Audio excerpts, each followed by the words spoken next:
Hello குட்டி சுட்டீஸ், Tamil kit stories with மீனோல இன்னைக்கு என்ன கதை பார்க்க போறோம் தெரியுமா?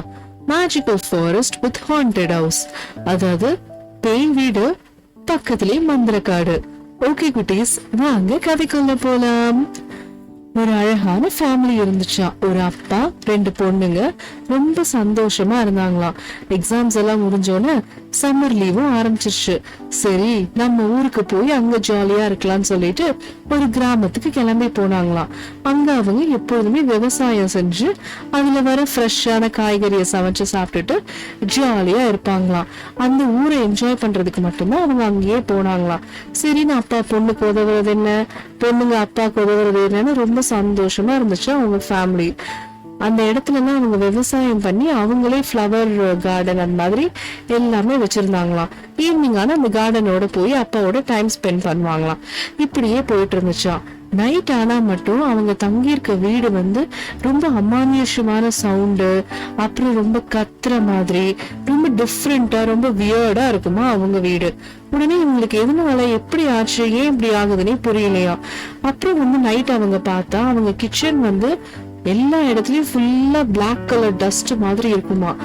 என்னதான் அவங்க நீட்டா கிச்சன் மெயின்டைன் பண்ணா கூட நைட்டு இந்த மாதிரி பிளாக்கான டஸ்டா இருக்குமா. அதுக்கப்புறம் இவங்களுக்கு என்னன்னே புரியல. சரின்னு பக்கத்துல உள்ள ஃப்ரெண்ட்ஸ் கிட்ட எல்லாம் போய் இங்க என்ன கதை, ஏன் இப்படி நடக்குது அப்படின்னு சொல்லி கேட்டா, உங்க வீட்டுக்கு பின்னாடி ஒரு பெரிய மந்திர காடு இருக்கு, அந்த காட்டுல நிறைய பூதங்கள் எல்லாம் இருக்கா, அதுங்கெல்லாம் இந்த வீடை அப்பப்ப யூஸ் பண்ணிட்டு போகுங்க, அதனாலதான் அவங்களோட டஸ்ட் எல்லாம் உங்க வீட்டுல இருக்கு அப்படின்னு சொல்லி ஒவ்வொருத்தரும் ஒவ்வொரு கதையை சொன்னோன்னே இந்த குழந்தைங்க என்னதான் அப்படி இருக்கு அப்படின்னு சொல்லிட்டு அந்த காட்டுக்குள்ள போய் பார்க்கலாம் அப்படின்னு காட்டுக்குள்ள கிளம்பிட்டாங்க. இவங்க போனது மட்டும் இல்லாம குழந்தைங்க சொல்லிதானே இவங்க போனாங்க அவங்களோட ஃப்ரெண்ட்ஸ். சரின்னா அந்த ஃப்ரெண்ட்ஸும் இவங்களை தேடி எல்லாரும் மொத்தமா காட்டுக்குள்ள போனாங்க. அந்த காடு பார்க்கவே ரொம்ப அழகா இருந்துச்சா. அழகு இருக்க இடத்துல தானே பயமும் இருக்கும், ஆபத்தும் அங்கதான் இருந்துச்சு. சரின்னு இந்த குழந்தைங்க போனோடனே ஃபர்ஸ்ட் டோரா அப்படின்னு சொல்லிட்டு ஒரு பூனைக்குட்டி அங்க இருந்துச்சான். அந்த பூனைக்குட்டி மாயமான பூனைக்குட்டி. அது எல்லா குழந்தைங்களையும் எச்சரிச்சுச்சான், யாரும் இந்த காட்டுக்குள்ள வராதிங்க, இந்த காடு எப்படி இருக்கும், இரவா பகலா நைட்டான்னு ஒண்ணுமே நமக்கு தெரியாது, இங்க இருந்து போயிடுங்க அப்படின்னு சொன்னோன்னு அவங்க யாருமே கேட்கல. டோரோ சொல்லிட்டு போனோன்னு இவங்க எல்லாம் அந்த காட்டுக்குள்ள போகும் போதே அந்த காடு அப்படியே பனிக்காடு மாதிரி ஆயிடுச்சான். இவங்களுக்கு ஒன்றுமே புரியலையா, என்னடா இது, இப்படி சம்மர் வெக்கேஷனுக்காக வந்திருக்கோம், வெயில் காலத்துல போய் இப்படி பனியா மாறுது அப்படின்னு. அப்புறம் அவங்க மந்திர ராபிட் எல்லாம் குதிச்சு போச்சான். அப்புறம் ஒரு டியர் ஃபேமிலியோட சொல்லிச்சா, நீங்க இங்க வராதீங்க, நாங்க எல்லாருமே இந்த காட்டுல சபிக்கப்பட்டு இருக்கோம், எங்களுக்கு எல்லாம் பனியாதான் இருக்கு, ஏன்னா இந்த பூதங்கள் அவங்களுக்கு வெயில் பட்டா அந்த பூதங்கள் இறந்துருங்கிறனால எங்களை ஃபுல்லா பனிக்காடா மாத்தி நாங்க இந்த காட்டுலதான் இருந்துகிட்டு இருக்கோம் அப்படின்னு சொல்லி அந்த டியர் வருத்தப்பட்டு இந்த குழந்தைங்க கிட்ட சொல்லிட்டு அப்படியே அதுவும் போயிடுச்சான். இந்த காட்டுக்கு எல்லா பக்கமும் காது இருக்கு, யார் எங்க பேசினாலும் அந்த பூதம் காதுக்கு போயிடும், அதனால இதுக்கு மேல நாங்க எதுவும் சொல்ல முடியாது அப்படின்னு சொல்லிட்டு போயிட்டாங்களாம். ஆனா இந்த குழந்தைங்க மட்டும் விடாம அந்த காட்டுக்குள்ள தொடர்ந்து போற பயணத்தை வச்சுக்கிட்டே இருந்தாங்களாம். இப்படி நடந்து போய்கிட்டே இருக்கும் போது நடுவுல என்ன ஆச்சு அப்படின்னா, ஒரு அழகான சூப்பரான ரிவர் ஒண்ணு பார்த்தாங்க. அந்த நதி பார்க்கவே ரொம்ப அழகா இருந்துச்சா. இந்த பக்கத்துல இருந்து அந்த பக்கத்துக்கு போலாம் அப்படின்னு சொல்லி யோசிச்சுக்கிட்டே இருக்கும் போது அவங்க தாவி குதிச்சு எப்படியோ போயிட்டாங்க.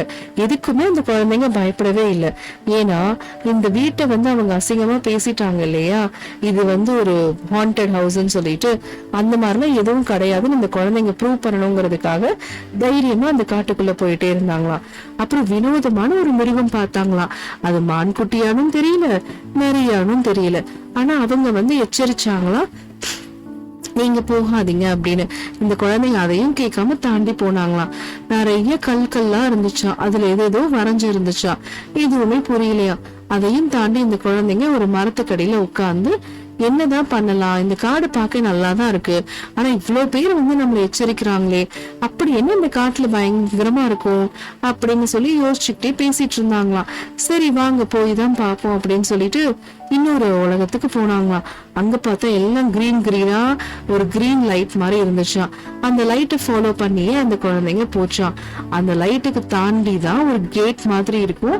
அந்த கேட்ல தான் எல்லா பூதங்களும் வாழுதுங்க. அது ஃபுல்லா ஐஸ் பெருசா மாத்தி வச்சிருக்கு. அந்த இடத்துல வந்து சூரிய ஒளியே படாத அளவுக்கு அந்த பூதங்கள் அந்த காட்டை கண்ட்ரோல்ல வச்சிருக்கு. இந்த குழந்தைங்க அதையும் தாண்டி போயிட்டாங்களா, போனோன்னு பெரிய பெரிய பூதங்களா வந்து அந்த குழந்தைய பயமுறுத்த ட்ரை பண்றாங்க. ஆனா இதுல குழந்தைங்க மொராக்கோ சிராக்கோன்னு சொல்லிட்டு 2 பேர் இருக்காங்களா, அவங்க தான் அந்த ஃபாதர்ஸோட டாட்டர்ஸ், அந்த வீட்டுல இருக்கவங்க. அவங்க என்ன சொன்னாங்க, பயம் தான் நம்மளோட பெரிய ஆதாயமே. சோ நம்ம வந்து பயத்தை விட்டா மட்டும்தான் நம்ம சந்தோஷமா நம்ம வாழ்க்கையை லீட் பண்ண முடியும். எதுக்காக பயப்படணும்? நம்ம எந்த தப்பும் பண்ணவே இல்லை, நம்ம எதுக்குமே பயப்படக்கூடாது. நம்ம கிட்ட பாசிட்டிவ் எனர்ஜி நிறைய இருக்கு. சோ நம்ம எல்லாம் ஸ்ட்ராங்கா யுனைட்டியா இருக்கலாம். அதனால நம்ம எல்லாத்தையுமே எதிர்த்து நிக்க முடியும் அப்படின்னு சொல்லிட்டு மொரா காக்கா சொன்னாங்களாம். சரி, எல்லா குழந்தைங்களும் மொரா காக்கா பேசுறத கேட்டுட்டு ஸ்ட்ராங்கா யூனிட்டியா ரொம்ப ஸ்ட்ராங்கா இருந்தாங்களாம். அந்த மிருகத்தோட நம்ம போராடலாம் அப்படின்னு சொல்லி அந்த பூதங்களோட இவங்க போராடினாங்களாம்.